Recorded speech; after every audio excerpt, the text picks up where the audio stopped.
Praise the Lord. கர்த்தருடைய பரிசுத்த நாமம் மகிமைப்படுவதாக. இந்த நாளும் இயேசுவின் நாமத்தினால் உங்களுக்கு இனிய நாளாய் அமைவதாக. அன்பான கர்த்தருடைய பிள்ளைகளே, இந்த நாளிலும் கர்த்தர் நமக்கு தருகிற வார்த்தை ஆதியாகமத்தின் புஸ்தகம் 37 அதிகாரம் 31 வசனம். Genesis chapter 37 verse 31. அவர்கள் யோசேப்பின் அங்கியை எடுத்து ஒரு வெள்ளாட்டுக்கடாவை அடித்து அந்த அங்கியை இரத்தத்திலே தோய்த்து. கர்த்தருடைய நாமம் மகிமைப்படுவதாக.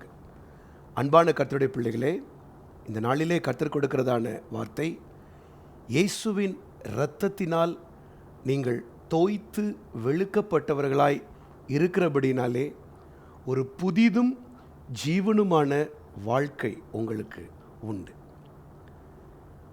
இந்த பகுதியிலே யோசேப்பை குறித்து நாம் பார்க்கிறோம்.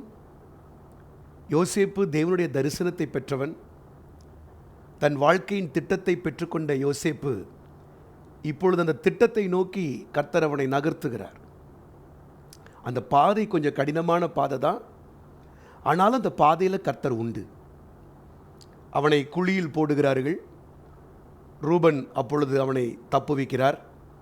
அதற்கு பிற்பாடு ரூபன் அங்கே இல்லை. இப்பொழுது பாருங்கள், யோசேப்பு எகிப்துக்கு விற்கப்படுகிறார். ஆனால் யோசேப்பினுடைய வஸ்திரம் இவர்கள் கையில் இருக்கிறது. இந்த வஸ்திரம் இரத்தத்தினால் தோய்க்கப்படுகிறது. பிரியமானவர்களே, நம்முடைய வாழ்க்கையிலும் இயேசுவின் இரத்தம் நம்மை கழுவி சுத்திகரிக்கிறபடியினால், எப்படி யோசேப்பினுடைய வஸ்திரம், இந்த அங்கி ஒரு வெள்ளாட்டுக்கடாவின் இரத்தத்தினால் தோய்த்து வெளுத்தபடினால் அவன் பழைய வாழ்க்கை மாறி அவன் ஒரு புதிய வாழ்க்கைக்குள் அவன் செல்ல வேண்டியதாக இருந்தது. நமக்கும் பழைய வாழ்க்கை, பழைய தோல்விகள் எல்லாவற்றையும் கர்த்தர் முடித்து, நீங்கள் இயேசுவின் இரத்தத்திற்குள்ளே வந்தபடினாலேயே உங்களுக்கு ஒரு புதிய லைஃப்பை கர்த்தர் வைக்கிறார். இந்த காலவேளையில் நீங்கள் சோர்ந்து போய் துவண்டு போய் உற்சாகம் இழந்து இருப்பீங்கன்னா, இயேசுவின் இரத்தத்துக்குள்ளே உங்களை மறுபடியும் கொண்டு வாருங்கள். அந்த இரத்தம் சாதாரணமான இரத்தம் அல்ல. ஒரு வெள்ளாட்டுக்கடாவின் இரத்தமே யோசேப்பினுடைய வஸ்திரத்தை மாற்றுமானால், இயேசுவின் இரத்தம் நம்முடைய வாழ்க்கையில் எவ்வளவு பெரிய காரியத்தை செய்யும். மாசற்ற விலையேற பெற்ற ஆட்டுக்குட்டியின் இரத்தமாகிய இயேசுவின் இரத்தம் நமக்கு ஒரு நியூ லைஃப்பையும் ஒரு நியூ பிகினிங்கையும் அது கொடுக்கும். இந்த காலை வேளையில் அந்த கல்வாரியை நோக்கி பாருங்கள். அந்த கல்வாரியில் உங்களை தோய்த்து கொள்ளுங்க. முழுசு முங்கி எழும்புங்க. நீங்கள் வியாதியிலையோ பலவீனத்திலேயோ இந்த காலை வேளையில் இருப்பீங்கன்னா, அந்த இரத்தத்துக்குள்ளே உங்களை கொண்டு வாங்க. ஏதாகிலும் ஒரு பழைய காரியம் உங்களை தொல்லப்படுத்திட்டே அதிலிருந்து விடுபட முடியாமல் இருந்தீங்கன்னா, ஊழியக்காரன் இயேசுவின் நாமத்தில் சொல்கிறேன், அந்த இரத்தம் உங்களுக்கு விடுதலையை தரும். ஆகவே தான் எபிரேய நிருபக்காரன் சொல்லுகிறார், இயேசுவின் இரத்தத்தினாலே புதிதும் ஜீவனுமான மார்க்கத்தை அவர் உண்டு பண்ணியிருக்கிறார். ஒரு புதுசு, அதில் லைஃப் உண்டு, ஜீவன் உண்டு. யோசேப்பு இந்த இரத்தத்திலே அவன் அங்கி தோய்க்கப்பட்ட பிற்பாடு அவனுக்கு கர்த்தர் கொடுத்ததான வஸ்திரம் என்ன தெரியுமா? எகிப்திலே ராஜ வஸ்திரமாகிய மெல்லிய வஸ்திரம் தரிப்பிக்கப்பட்டது.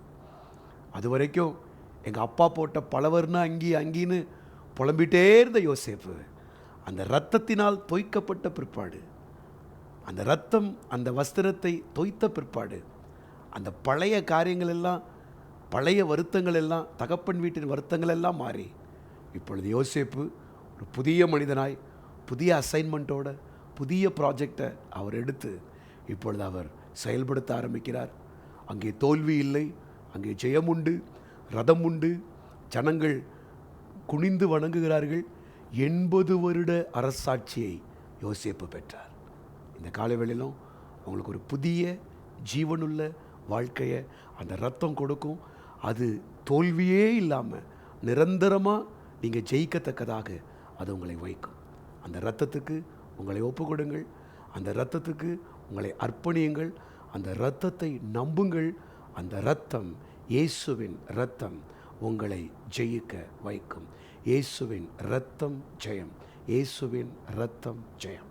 ஜெபிப்போமா? பிதாவே, உம்மை நன்றியோடு ஸ்தோத்திரிக்கிறோம். எங்களுடைய வாழ்க்கையை மாற்றும்படியாக ஒரு புதிதும் ஜீவனுமான ஒரு வழியை கொடுக்கும்படியாக நீர் உங்கள் சொந்த குமாரனையே எங்களுக்காய் பலியாய் கொடுத்தீரே. அந்த இரத்தத்திலே நாங்கள் முழுகி எழும்புகிறோம். ஆண்டவரே, யார் இவர்கள்? வெள்ளை அங்கி தரித்து நிற்கும் யார் இவர்கள்? தங்கள் வஸ்திரங்களை இயேசுவின் இரத்தத்தினாலே தோய்த்து வெளுத்தவர்கள். நாங்கள் அந்த இரத்தத்தில் தோய்க்கிறோம், எங்களை வெளுத்து கொள்ளுகிறோம், எங்களை புதிதாக்கி கொள்ளுகிறோம். அந்த இரத்தம் எங்களை நடத்தும். ஆண்டவரே, இயேசுவின் இரத்தம் ஜெயம், இயேசுவின் இரத்தம் ஜெயம்.